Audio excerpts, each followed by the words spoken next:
theory class how the training is that aduga course makuna like vehicle heavy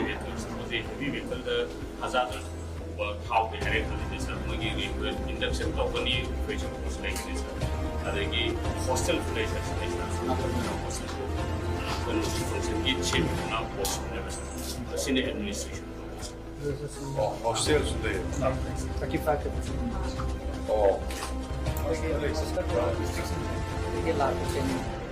import on. My course tu. Aduh di sana tengah betul betul kemana? nanti dia masih gitu we have to know Kau ni kau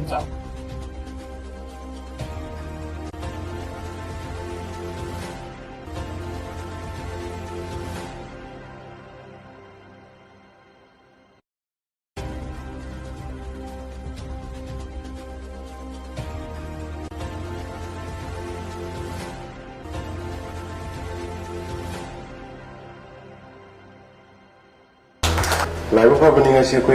job Josiragi Sidida Sugumba Makalgi Awang Bharata Ahan Baweba Manipur Katanakana Driving Training and Research Center Masigi Sangaba Thoram Sida I Bushikobi Rakana Ay Amanidang Mayang Interact over Pangan Bivigidam Transport Department Tagachari accident that me she was Yam no Itaba ಅದು ಮದು ಭಜನ ಥೌ ಬುಜಿ ಹೈರಬ್ರ morning ಹನ್ಬ ಹೈರಬ್ರ ಅದಗಿ side ಕಮೈನ ಚಟ್ಕದಗೆ ಕಮೈನ ಬಗಲ್ ಲಗುದಗೆ ಕಮೈನ break ಫಾಗದಗೆ ಗಾಯಿ ಅಮಗಿ ಮಮಾಂಗ್ ಸಲಗದೆ ಕಯಂ ಲಾಮ್ನ ಥೌಗದಗೆ ಗಾಯಿ ಬಿಸಿಗಿ technical knowledge ಅಮತ್ತ ಲೈತ ಅದಂ ನಫು ಸಾಫೋಯಿ ಗಾಡಿ ಥೌವ ಹೌರೆ ಹೈರೆ ಪಥೌ ಥೌನ private ಕಿ training school ಖರದ ತಮ್ಮನತನ ಅಕೋಯಿ ಯಾಮ್ನ technical ಒಯ್ಬ ಸಿಗಿ ಸಿದೆ ಯಾವಗದೋರಿಬ mechanism sigi is the yagodar introduce the sigi facility mayam si amna atang boy even ngasai on the tambada engine jigwa the gari ki engine tata gi achobo gi gari gi macha gari gi engine mauda khillaga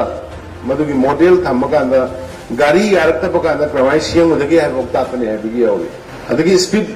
bazar area da speed kya da sakani adagi free area da speed kya da sakani kramai tawni ka hai basi masigi oba technical knowledge yaw da badi ayam bane ba ko accident thonaris aduna sigi noidramina aina marak da akoi gi helmet ki drive ko tawlido mayam din hoira mo helmet ki drive to holaka da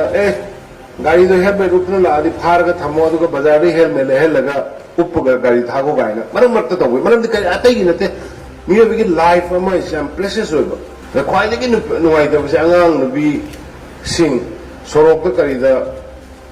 accident the tar ka gum ubu jam sok to bai ta aduna hojiti sigi research center the training driving training is la abani na koi manipur da accident gi chang si handharagani ha bi thaja buduma ingon da leire maram di masjid is license speeding da now I don't is na license dum lupa yang khile di license dum phange sangma le di license dum phange ma gari du tambra tamdabra thauba hibra hitabra kanasu check tongnaram di masi hai na department sin waro guno tawgi wa photo I being a journalist ai matam du da kaya khoi na kaya mo I daga puthokrabni hai daga puthokrabni adu chatnabi oina dum lai diba control gam da adu ngasi di sugum training schools simala posina khoi da gari anuba laiba matamda license biba matamda sigi institution sigi certificate yaudragadi stage thamagi training si loirabani natraga adu tawrabani haibagi madugi certification du yaudragadi koi license issue tawdaba aduga gari laibada bawda yaba pidana bagi pe madugi system transport ki rule da koi hapa ane madu adun kai na kana life is very precious manipur ki praja punamak aduga landam si ki praja punamak sigi institution si lapuna manipur da yam sathina kana pigani accident ki sang handarakani accident mi shock papan ma yaw ma yam no handarakani aduna mi pung khudimang na transport ki sunu order ma tho hai ba training school si digi madugi ayaba even private schools ngi pira agasu recognition pira abasu noine se test tawdragadi ꯃꯗꯨꯒꯤ driving licence ꯄꯤꯗꯕ ꯍꯥꯏꯕꯒꯨꯝꯕ ꯀꯔꯥꯏꯗ rule ꯁꯦꯝꯕ ꯌꯥꯒꯦ ꯌꯦꯡꯒꯗꯕ ꯃꯔꯝꯗꯤ ꯑꯩꯈꯣꯏꯁꯤꯅ ꯀꯟꯁꯣꯂꯤꯗꯦꯠ apex authority ꯑꯣꯏꯔꯀꯥꯟꯗꯕ private ꯁ꯭ꯀꯨꯜꯒꯤꯁꯤ ꯀꯅꯥ ꯈꯪꯅꯤ ꯃꯣꯏ ꯄ꯭ꯔꯥꯏꯚꯦꯠ ꯇ꯭ꯔꯦꯅꯤꯡꯒꯤꯁꯤ ꯃꯣꯏꯕꯨ ꯍꯥꯏꯊꯤꯕ ꯅꯠꯇꯦꯀꯣ ꯈꯔ ꯊꯧꯔꯒ ꯃꯄꯨꯡ ꯐꯥꯕ꯭ꯔꯥ ꯐꯥꯗꯕ꯭ꯔꯥ ꯈꯪꯉꯒ ꯄꯤꯔꯝꯕꯁꯨ ꯌꯥꯎꯔꯝꯕ ꯌꯥꯏ ꯆꯨꯝꯅ ꯇꯧꯔꯝꯕꯁꯨ ꯌꯥꯎꯔꯝꯕ ꯌꯥꯏ ꯕꯠ ꯃꯗꯨꯒꯤ ꯁꯤꯌꯣꯔꯤꯇꯤ ꯃꯔꯝꯗꯤ ꯂꯥꯏꯐꯀꯤ ꯄꯣꯠꯅꯤꯅ ꯂꯥꯏꯐꯀꯤ ꯔꯤꯛꯁꯅꯤꯅ ꯑꯩꯈꯣꯏꯒꯤ ꯑꯦꯅꯤ ꯄ꯭ꯔꯥꯏꯚꯦꯠꯇꯒꯤ ꯇꯧꯔꯛꯑꯒꯁꯨ ꯁꯤꯗꯒꯤ ꯑꯣꯊꯣꯔꯥꯏꯖꯦꯁꯟ ꯑꯃꯗꯤ ꯗꯔꯀꯥꯔ ꯂꯩꯍꯟꯅꯕꯒꯤ ꯃꯗꯨ ꯀꯦꯕꯤꯅꯦꯠ ꯗꯔꯀꯥꯔ ꯂꯩꯔꯒ ꯅꯣꯏ ꯀꯦꯕꯤꯅꯦꯠ ꯄꯨꯈꯠꯂꯛꯑꯣ ꯑꯗꯨꯃꯗꯤ ꯁꯦꯝꯃꯧꯁꯤ ꯑꯗꯨꯒ so that we can save the life